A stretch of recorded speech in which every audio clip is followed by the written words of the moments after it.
Retired Navy SEAL David Goggins is described as the toughest man on the planet. Holding the pull-up record, 4,000 pull-ups in 17 hours. He's also an ultra-marathon runner with more than 60 races. Everybody thinks I'm Superman. I had to tell them the truth. I was not always this strong guy you see. David Goggins is the only member of the U.S. Armed Forces to ever complete SEAL training. He beat the living hell out of me. U.S. Army Ranger School. I had stuff in my notebook, you know, we're going to kill you. And Air Force Tactical Air Controller training. That's when the real war started for me. Athlete, speaker, soldier, and New York Times best-selling author, often referred to as the hardest motherfucker on planet Earth. Why is the truth so important? I'm about 7, 8 years old, and I hear some ruckus outside my room as I'm getting ready to bed down for the night. And my dad is smacking the hell out of my mom and knocks her. She falls down, he grabs her by her hair and drags her down the stairs by her hair.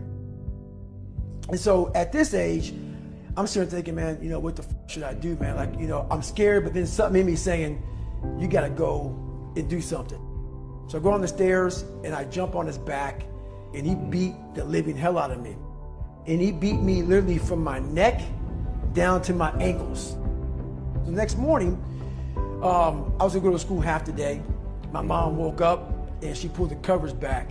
And when she saw how bruised I was, I'll never forget looking at her face. She was broke, like she was just broken. My mom got courage to finally leave him when I was about 8 years old. We moved to a small town in Brazil, Indiana, and that's when the real war started for me. There was about maybe 10 black families at about 10,000 people in the town. And in 1995, the KKK marched in the 4th of July parade. So me being one of the few black kids in that, in that area, it kind of haunts you. I had stuff on my notebook, we're gonna kill you. They had that on my card, we're gonna kill you. This is early 90s. And even though I showed it didn't hurt me, it was jacking me up. So all the insecurities I had when I was a kid with my father, it just got worse and worse and worse. And the shit haunted me, but I was doing nothing about it. And so my mom and I, she was gone working 3 jobs. We lived in a $7 a month place for a lot of the time. And she had a hard way to go. I kept everything from her pretty much. I felt like I was the man of the house. So I didn't want her to know anything about my life. I cheated all through school, copied from the 4th grade to my junior year in high school on every assignment. She got a letter in the mail from my high school. And I'm a junior in high school, and the letter says pretty much your son's gonna flunk out. He's missed 25% of school. But she was always gone, so I didn't went to school.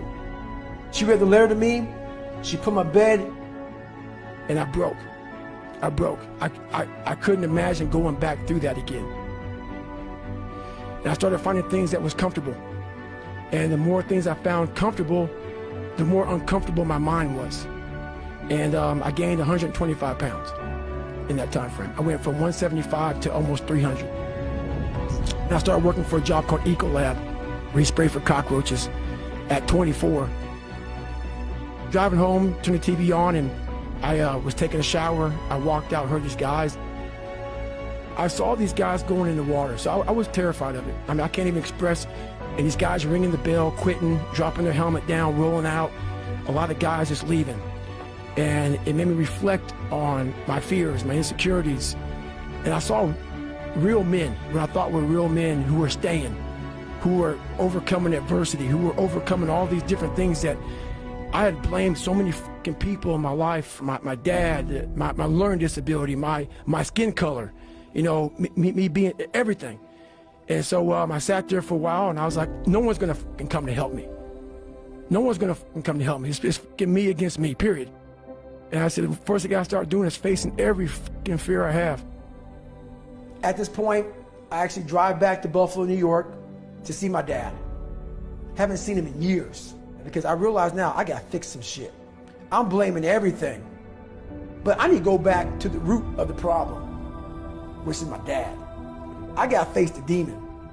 I gotta go back and see what made him so fucked up to make me so fucked up. Why am I fucked up? And I go back as an older man now. I'm in my 20s. I'm not a kid anymore. And I realized he was the same man that he was. I looked at him in a way, we never said sorry to one another. And he went off about my mom and my grandparents and all kind of shit. But I looked at him in a way that I realize now why you f***ed this up. Somewhere in your fucking life, something f***ed you up. And you didn't deal with it. And so you put that shit on me, my mom, and everybody around you. I'm gonna deal with my shit.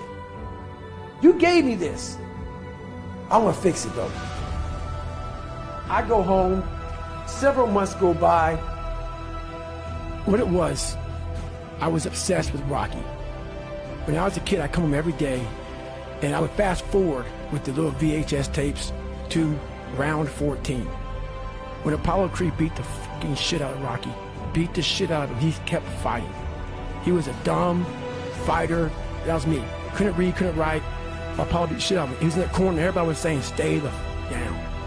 And him getting up, Apollo Creed raised his arms up in the fucking air, turned around, thought he won the fight. He turns around and sees this guy getting up, and it was the face of Apollo Creed that changed my life. The face of Apollo Creed. It was like, just by that motherfucker getting up, not winning, just by him getting the f up, Rocky had taken his soul. His head goes down, he looks at him like, what the f are you? But it said, this motherfucker is gonna keep coming after whatever the f is in front of him. I want it to be that. I wanted to feel something besides defeat. I wanted to just go the distance. I wanted that worse than anything in the world. And now I'm like, okay, here we go. It's time to be a Navy SEAL. Hell Week is 130 hours of continuous training. You might get 2 hours of sleep. And what it does is, it's designed to break a man. If you only fix the surface, you will never get through Hell Week.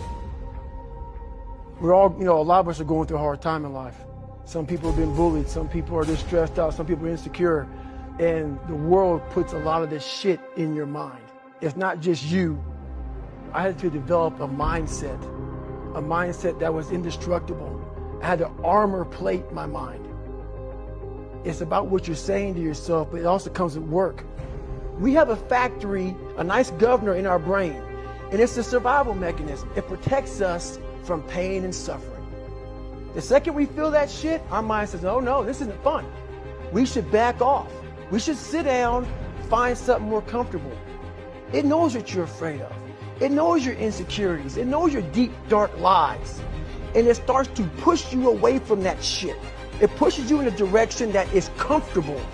This is the time where you have to gain control back of your mind. I had to build calluses in my brain the same way I built calluses on my hands. The only way I can turn around is put myself through the worst things possible a human being can ever endure. And that'd be the only way that I can build this brain to handle anything that comes in front of it. Retired Navy SEAL David Goggins is described as the toughest men on the planet. You're the only member of the U.S. Armed Forces to have completed Navy SEAL training, U.S. Army Ranger School, and Air Force Tactical Air Controller training, and you've competed in more than 60 ultra-marathons, triathlons, and ultra-triathlons, and breaking the world record for 4,030 pull-ups in just 17 hours. Why is the truth so important? I had to tell him where I came from, to give people hope that, wow, that's where he came from, and now he's there. I'd like to take my mom up here, who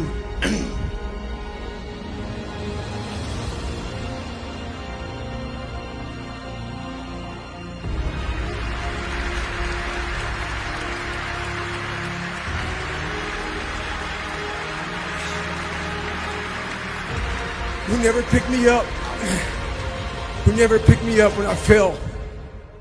She taught me how to get up when I was knocked down. Go into the pain of your life and say, why did this suck for me so bad? Why am I afraid of all this stuff? Why have I shut down the whole world? What makes you afraid of it? Study it. Because at times of hell, even the hardest men, we forget how hard we really are. Suffering is the true test of life. You face it every day. You face it every single day of your life. The only way you're ever going to get to the other side of this journey is you have got to suffer to grow. But a lot of us die never truly starting our journey.